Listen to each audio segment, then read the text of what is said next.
Are the San Francisco 49ers about to make a game-changing decision on their future? With Brock Purdy eligible for a contract extension, the debate is heating up around his worth. Critics say his recent struggles lower his value, but can you really ignore the impact he's had, leading the team to 2 NFC championships and a Super Bowl? As the market for quarterbacks skyrockets, is Purdy worth the big bucks, or should the 49ers play it safe? Stick around as we dive into this critical moment for our beloved Niners, and don't forget to subscribe and hit that like button to stay in the loop on all things 49ers. The San Francisco 49ers are at a crossroads when it comes to the future of quarterback Brock Purdy. Now eligible for a contract extension, the discussions around his worth are heating up, and it's a topic that gets every fan's blood boiling. With some analysts throwing out figures between $25 million to $30 million a year, it raises the question, is that really fair value for what Purdy has brought to the table? Critics are quick to point out that Purdy's recent dip in performance has lowered his stock, arguing that his success is largely due to the stellar roster around him. I mean, it's hard to ignore the talent the 49ers have assembled. It's like a dream team, and Purdy has certainly benefited from that. But let's not forget the impact he's had in leading the 49ers to 2 NFC championship games and a Super Bowl appearance in just 3 seasons. That's no small feat. Now I know the top of the quarterback market is a hefty $60 million per year with guys like Dak Prescott. But we've seen how that hasn't necessarily resulted in success for the Cowboys. Chris Sims, the former NFL quarterback turned analyst, weighed in on this, suggesting that the 49ers should be cautious about overpaying for Purdy. He believes the team should offer something closer to the $25 million range. Honestly, I'm torn here. On one hand, I can see where Sims is coming from. Purdy may not yet be in that elite tier of quarterbacks. But on the other hand, what's the alternative? Sims even brought up Tua Tagovailoa as a cautionary tale, saying the Dolphins overpaid for a player who might not have commanded that salary elsewhere. It raises a valid point. Purdy is good, but can he be categorized as a top 10 quarterback?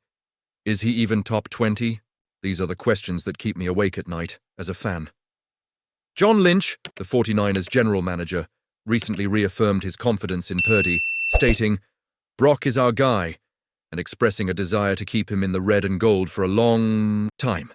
That's reassuring to hear, but it doesn't eliminate the concern about how much the team is willing to spend. Kyle Shanahan has also put in his 2 cents, praising Purdy's leadership and performance.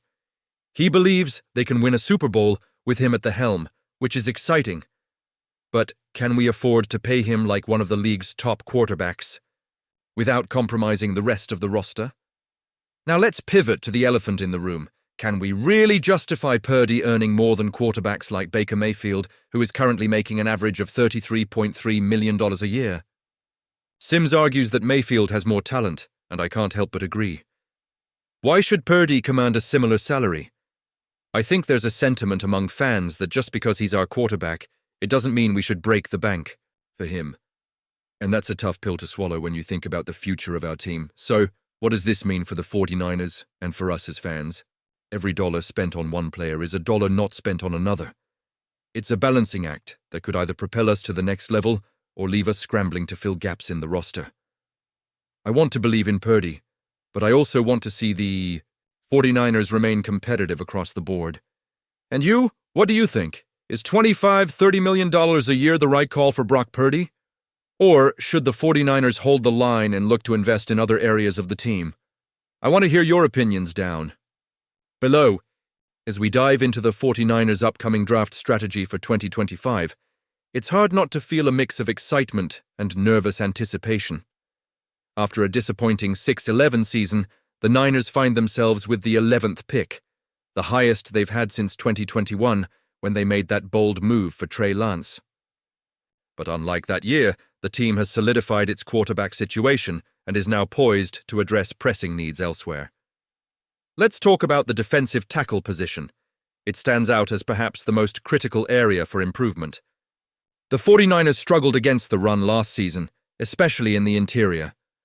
With the impending release of Javon Hargrave, thanks to a post-June cut, the urgency to beef up the defensive line is palpable. A first-round pick could provide the anchor they desperately need. And Mason Graham from Michigan or Derek Harmon from Oregon could be game changers if they're still on the board at 11. Can you imagine the impact a solid defensive tackle could have on revitalizing the 49ers' defensive front? Honestly, I believe this is a must-have pick for us. Now, shifting gears to the edge rusher spot, the need for a dynamic partner alongside Nick Bosa is equally pressing.